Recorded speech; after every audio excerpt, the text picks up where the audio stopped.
Ano ba yun? Ang tagal ni Bradley. Ubus na yung iniinom ko. Di ba dapat lalaki yung naghihintay? Ako, ate, sorry ah. Gusto mo umuwi ka na? Okay lang naman ako eh. Parating na yun for sure. Di ba ang sabi ni Mami, bawal umalis ng walang kasama?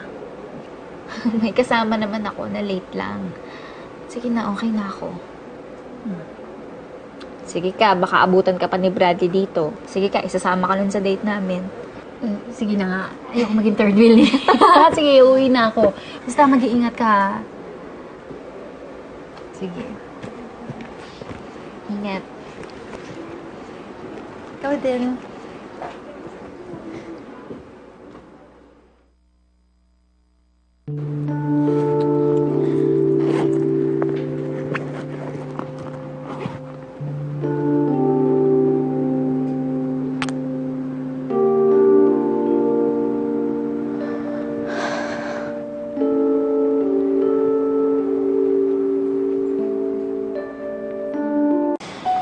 Diana.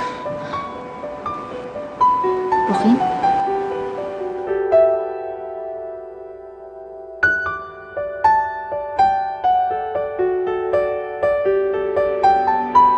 Diana, I'm sorry ngayon ako nakarating.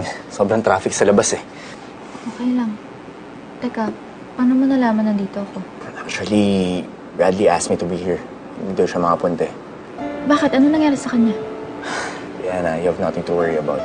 Bradley's okay. Kaya lang, may importante daw basketball game, so hindi siya makapunta.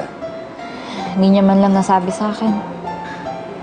Nag-set pa naman ako ng date para magkasama kaming dalawa. Nakailang text, tawag ako, hindi niya ako sinasagot. Ano ba naman yung tawagan niya ako? Sabihin niya sa akin kung anong meron sa kanya.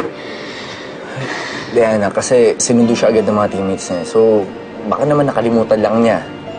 Pasensya mo na yung pinsan ko. Ganun na lang. Lagi na siyang ganito, Joaquin. Hindi niya na ako priority. Lagi niya na akong binabaliwala. Ilang beses niya nang pinaparamdam sa akin to. Kaya nga ako na gumagawa ng paraan para magkasama kami dalawa. Hindi niya naman ako pinapansin. Sorry. Diana, wait lang. Sandali lang. Uwi na lang ako. Hindi mo na kailangang magpaliwanag para sa pinsan mo. Diana, please. It's not that. I know, tatampo ko sa pinsan ko. But that's the reason why I'm here.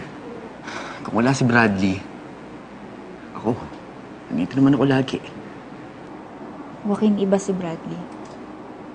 Siya ang gusto kong nandito. I'm sorry.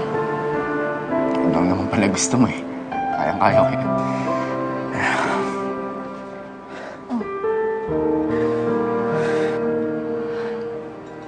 Hi, Diana. Don't be sad. I'm here now.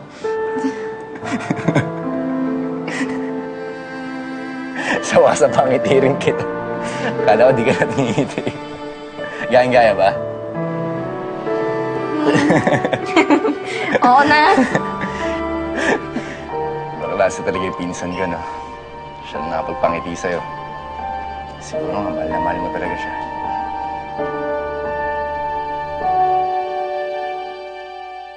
Isa si Bradley sa mga taong nagpapasaya sa akin. Kaya kahit anong mangyari, hindi kami maghihiwalay. I'm happy for you. Really. Siguro nga, sa tagal na rin ng pagsasama namin, hindi namin maiwasang magkaroon ng tampuhan. Pero hindi ibig sabihin nun, merong bibitaw sa amin. Dahil sa akin, buo na sa isip ko na kami na talaga para sa isa't isa. Sabi ko sa'yo eh, dadalhin na kami sa doktor eh. Kailangan mo magpagamot. Bradley. Paggamot?